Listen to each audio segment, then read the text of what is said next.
Hi అండి అందరికీ.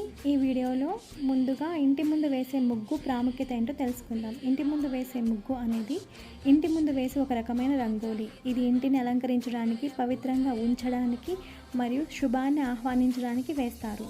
ముగ్గులు సాంప్రదాయకంగా బియ్యపు పిండి లేదా శుద్ధ ముక్కలతో వేస్తారు. ఇది సాధారణంగా ఇంటి గుమ్మం ముందు లేదా ఇంటి ముందు నేలపైన వేస్తారు.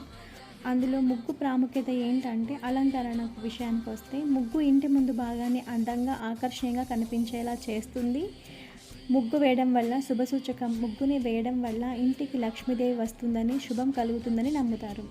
అలానే ఇదే ముగ్గు వల్ల మనకి ఆరోగ్యం కూడా, ముగ్గు వేయడం వల్ల ఇంటి చుట్టూ ఉండే వాతావరణం పరిశుభ్రంగా ఉంటుందని, ఆరోగ్యకరమైన వాతావరణం ఏర్పడుతుందని నమ్ముతారు.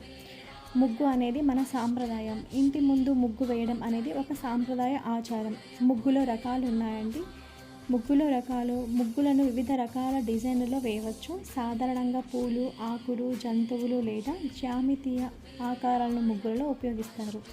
ముగ్గులను వేయడానికి వివిధ రంగులను కూడా ఉపయోగించవచ్చు. ముఖ్యమైన విషయాలు: ముగ్గులను ప్రతిరోజు ఉదయాన్నే వేస్తారు. ముఖ్యంగా పండుగల సమయంలో, శుభకార్యాల సమయంలో వేస్తారు. ముగ్గు వేసేటప్పుడు ఇంటి ముందు భాగాన్ని శుభ్రంగా కడిగి ఆపై ముగ్గు వేయడం మంచిది. ముగ్గులను వేసేటప్పుడు శుభ్రమైన వస్త్రాలను ధరించడం మంచిది. ముగ్గు అనేది కేవలం మన ఇంటి అలంకరణ కోసం మాత్రమే కాదు, ఇది మన సంస్కృతిలో ఒక భాగం.